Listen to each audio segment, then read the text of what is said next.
praktikum mata kuliah kimia dasar tentang elektrolisis air garam dengan elektroda pensil.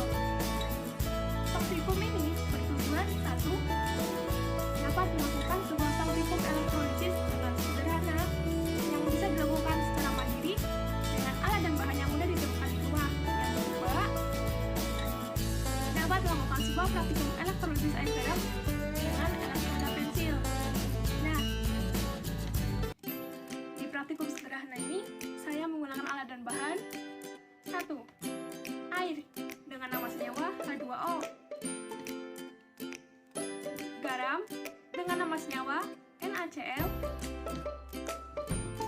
2 buah pensil. Nah, 2 buah pensil ini di dalamnya kan ada hitam-hitam gitu ya. Hitam-hitam itu tuh grafit atau karbon dengan nama senyawa C. Nah, sendok. Batu baterai yang saya gunakan adalah dengan tegangan, sumber tegangannya 9 volt.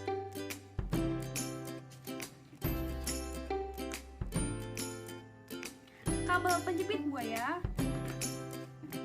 gunting, kardus, serutan. Nah, sepertinya alat dan bahannya sudah saya sebutkan semua ya teman-teman. Nah, selanjutnya ke langkah kerja. Langkah kerja yang pertama yaitu saya akan menyiapkan alat dan bahan hingga siap digunakan untuk dipraktekkan. Seperti yang pertama, melubani kardus.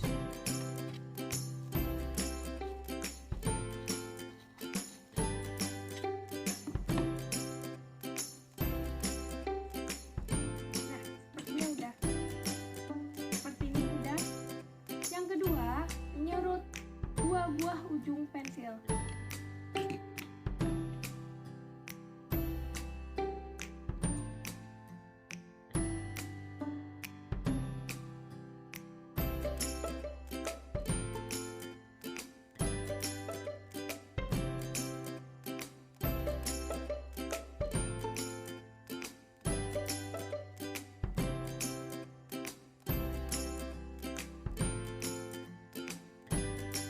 Nah, sudah.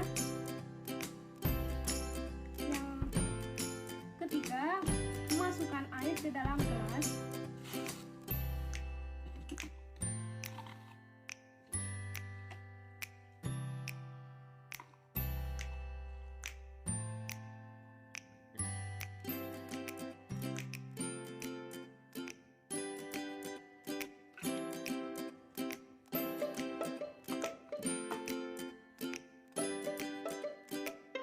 Sudah, langkah pertama sudah.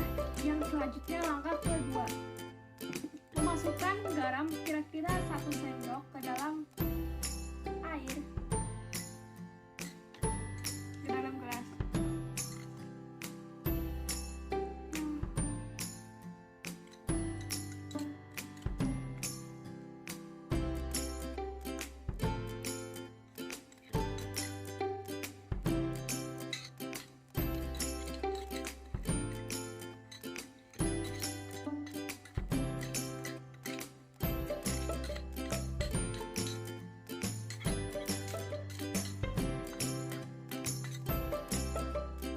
Langkah yang ketiga, mengaduk garam hingga larut jadi larutan NaCl.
masuk, yang satu di luar.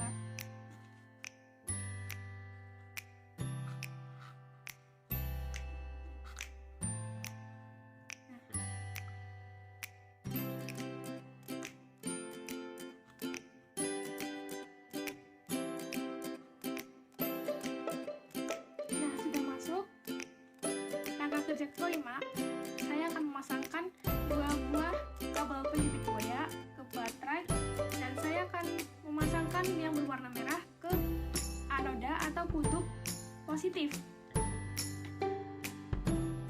dan memasangkan yang warna hitam ke katoda atau kutub negatif. Nah, sudah. Setelah itu kita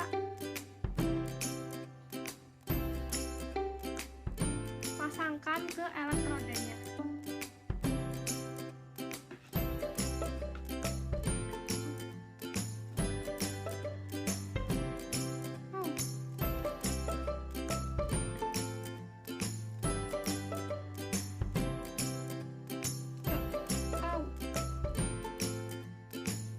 Pasangkan.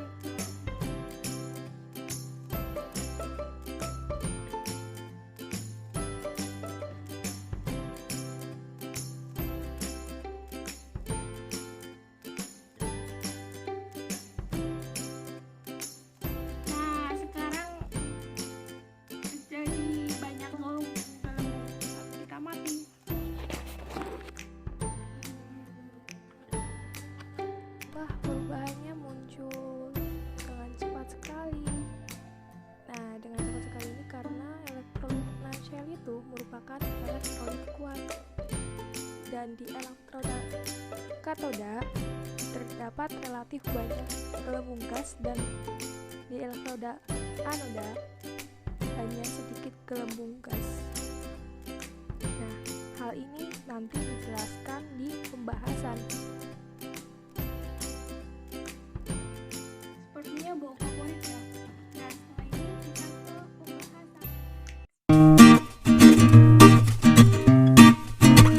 Hasil pengamatan yang saya amati dari praktikum saya tadi, yaitu di dalam katoda atau kutub negatif, perubahan selama elektrolitisnya itu gelembung gas itu relatif banyak, dan ion yang terkumpul adalah gas hidrogen. Dan pada anoda berkutub positif, perubahan selama elektrolitisnya itu gelembungnya lebih sedikit daripada di katoda atau kutub negatif. Ion yang terkumpul yaitu gas klorin. Nah, ini adalah aturan-aturan untuk katoda dan anoda pada elektrolisis. Nah, pada katoda kita itu berupa Na positif. Na positif termasuk golongan 1A, dan pada anoda kita memakai elektroda inert, yaitu grafit atau karbon.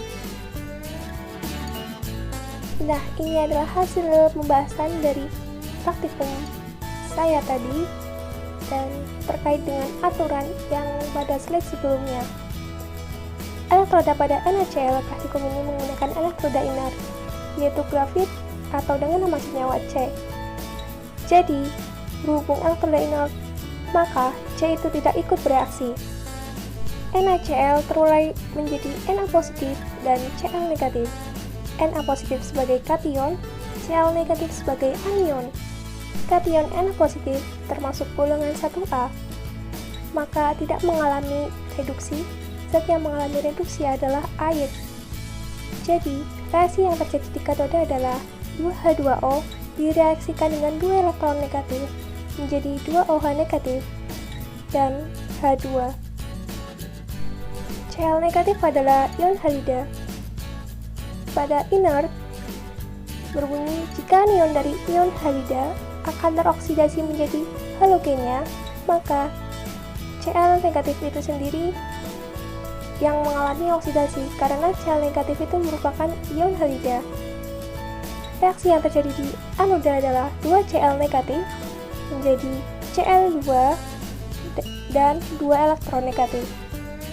Jadi yang mengalami reduksi pada katoda yaitu 2H2O direaksikan dengan 2 elektron negatif menjadi 2OH negatif dan H2. Oksidasi pada anoda 2Cl negatif terurai menjadi Cl2 dan 2 elektron negatif. Jadi, berhubung terdapat elektron pada beda ruas, maka bisa dicoret atau dihilangkan elektronnya. Tetapi jika kalian menemukan dalam satu ruas, maka elektronnya bisa ditambahkan. Berhubung ini beda ruas, maka kita hilangkan dengan cara dicoret. Nah, setelah dicoret, kita dijumlahkan, maka hasilnya 2H2O dan 2Cl negatif menjadi 2OH negatif dan H2 dan Cl2. H2 itu berada di katoda dan Cl2 berada di anoda. Maka gas yang berada di katoda adalah hidrogen dan gas yang berada di anoda adalah klor. Namun pada katoda lebih banyak. Hal ini dikarenakan terjadinya reaksi reduksi air yang menghasilkan gas hidrogen sehingga di katoda dalam kondisi pH basa. Sedangkan di anoda terdapat sedikit gelembung karena terjadinya reaksi oksidasi Cl negatif dan gelembung di anoda adalah klor, sehingga di anoda dalam kondisi pH asam dan larutannya berbau seperti kaporit atau bakelin. Jadi, apa yang terjadi pada reaksi ini tidak karena oksigen, tetapi karena gas klorin yang mengumpulkan di sekitar ujung pensil serta gas hidrogen untuk membuat oksigen dari air. Nah, dengan ini kita juga sebenarnya bisa menggunakan dengan air tanpa garam. Tetapi jelas proses elektrosisnya itu tidak secepat bila menggunakan garam karena garam itu merupakan elektrolit kuat. Dan garam tersebut sebagai membantu pengantar listrik dalam air. Ketika 2 NaCl direaksikan dengan 2 H2O menghasilkan 2 NaOH dalam bentuk aqueous dan H2 dalam bentuk gas dan Cl2 dalam bentuk gas. Terima kasih sudah menonton, dan bila ada kesalahan dalam pengucapan atau dalam penulisan, mohon maaf karena di sini saya juga masih belajar. Wassalamualaikum warahmatullahi wabarakatuh. Jangan lupa di like ya teman-teman.